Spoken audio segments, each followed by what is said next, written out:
नमस्कार, NS news पर आप सभी दोस्तों का बहुत बहुत स्वागत है। आज हम फिर से लेकर आए हैं आपके लिए देश और दुनिया की सभी ताज़ा बड़ी खबरें। इसी के साथ आज की पहली और बड़ी खबर में आपको बताएंगे, भाजपा और जेजेपी का बहिष्कार, ग्रामीणों ने गांव के एंट्री गेट पर लगाया बैनर। बीजेपी के खिलाफ बोलने पर करना पड़ता है ईडी या सीबीआई का सामना, अनिल देशमुख ने केंद्र पर लगाया आरोप। इसी के साथ अगली बड़ी खबर में आपको बताएंगे, महाराष्ट्र में शिवसेना ने ईडी दफ्तर के बाहर लगाया बीजेपी का बैनर, पत्नी को मिले नोटिस पर भड़के संजय रावत।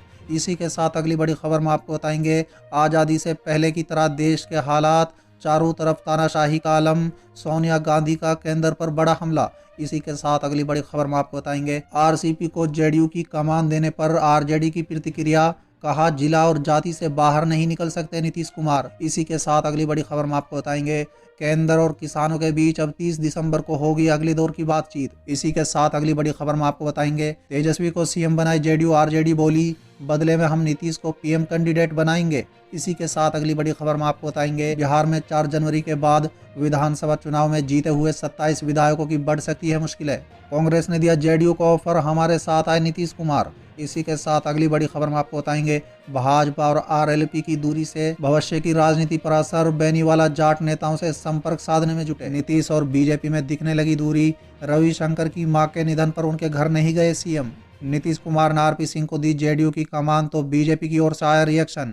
तमिलनाडु में एआईडीएमके का बड़ा बयान, कहा तमिलनाडु में हम बड़े भाई, चुनाव जीते तो भाजपा को सरकार में नहीं करेंगे शामिल। तो चलिए देख लेते आज की पहली बड़ी खबर, भाजपा और जेजेपी का बहिष्कार, ग्रामीणों ने गांव के एंट्री गेट पर लगाया बैनर। दोस्तों, दरअसल केंद्र सरकार के तीनों कृषि कानूनों के खिलाफ किसानों का आक्रोश बढ़ता ही जा रहा है। हरियाणा में भाजपा और जेजेपी के खिलाफ किसान उग्र हो गए हैं। दोस्तों बता दें, लोगों ने भाजपा और जेजेपी के नेताओं का गांव में प्रवेश पर बैन लगा दिया है। दोस्तों बता दें, लोगों ने पंचायत कर गांव के बाहर बैनर लगा दिया है। दोस्तों खबर है, इंद्री के गांव कादराबाद में किसान आंदोलन के समर्थन में लोगों ने भाजपा और जेजेपी के नेताओं का गांव में प्रवेश पर बैन लगा दिया है। चलिए अगली खबर, बीजेपी के खिलाफ बोलने पर करना पड़ता है ईडी या सीबीआई का सामना, अनिल देशमुख ने केंद्र पर लगाया आरोप। दोस्तों दरअसल महाराष्ट्र के गृह मंत्री अनिल देशमुख ने केंद्र सरकार पर परोक्ष रूप से निशाना साधते हुए सोमवार को आरोप लगाया है कि बीजेपी की नीतियों या नेताओं के खिलाफ बोलने वाले को केंद्रीय एजेंसियों की कार्रवाई का सामना करना पड़ता है।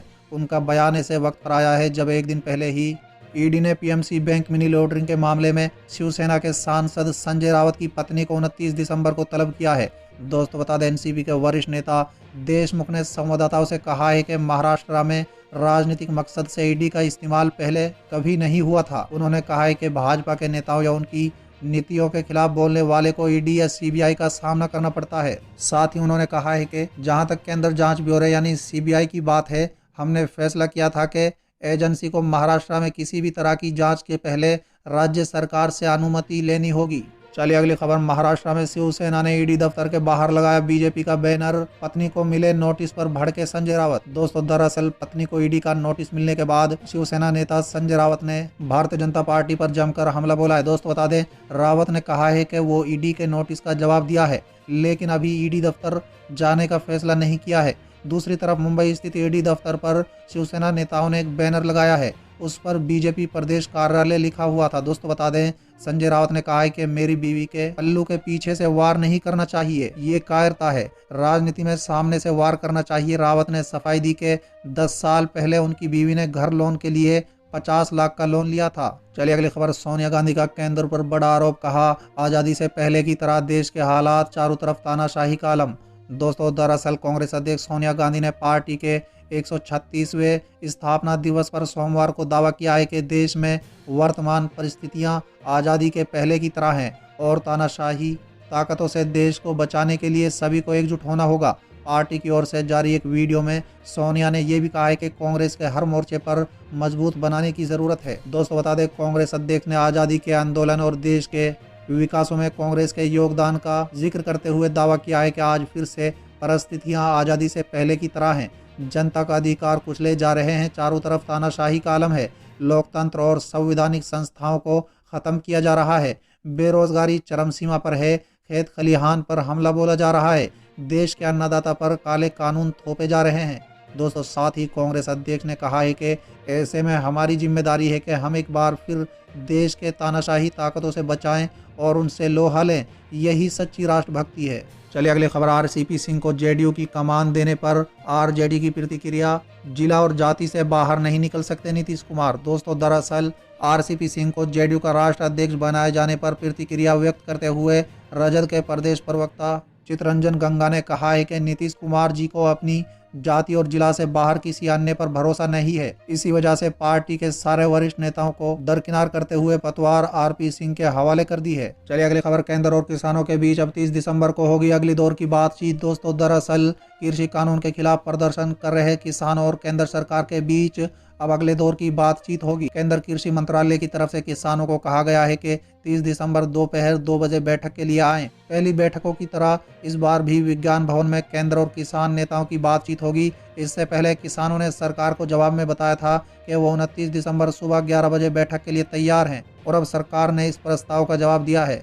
चलिए अगली खबर। तेजस्वी को सीएम बनाए जेडीयू। आरजेडी बोली बदले में हम नीतीश को पीएम कैंडिडेट बनाएंगे। दोस्तों दरअसल एनडीए के अंदर जनता दल यूनाइटेड और भारतीय जनता पार्टी के बीच रिश्तों में खिंचाव देखकर राष्ट्रीय जनता दल ने अब जेडीयू को नया ऑफर दे दिया है। दोस्तों बता दें जेडीयू को आरजेडी ने ऑफर दिया है कि वो तेजस्वी यादव को मुख्यमंत्री बनाए। इसके बदले नीतीश कुमार को प्रधानमंत्री उम्मीदवार बनाने में आरजेडी समर्थन करेगी। चलिए अगली खबर। 4 जनवरी के बाद विधानसभा चुनाव में जीते हुए 27 विधायकों की बढ़ सकती है मुश्किलें। दोस्तों दरअसल बिहार विधानसभा चुनाव में कम अंतर से जीते विधायकों की परेशानियां बढ़ने वाली हैं। दरअसल पराजित प्रत्याशियों ने पटना हाई कोर्ट में दस्तक दे दी है। मामला दर्ज हो चुका है। दोस्तों बता दें न्यायाधीश के समक्ष प्रस्तुति और लिस्टिंग भी हो चुकी है। आगामी 4 जनवरी को अदालत खुलने के बाद सुनवाई की प्रक्रिया शुरू हो सकती है। दोस्तों बता दें कि मुकदमा दर्ज कराने वाले 8 प्रत्याशी रजद के हैं, जबकि 6 प्रत्याशी कांग्रेस के हैं। वहीं 5 निर्दलीयों को भी विधायकों की जीत पर आपत्ति है। चलिए अगली खबर। किसान आंदोलन में कट रही है जियो के टावर्स की बिजली। 24 घंटे में 150 टावर प्रभावित। अन्नदाता बोले हम तो सिर्फ कंपनी का कर रहे हैं विरोध। दोस्तों दरअसल केंद्र सरकार के नए कृषि कानूनों के खिलाफ किसानों का आंदोलन जारी है। कुछ दिन पहले पंजाब के मुख्यमंत्री अमरिंदर सिंह ने इसके खिलाफ अपील की थी, लेकिन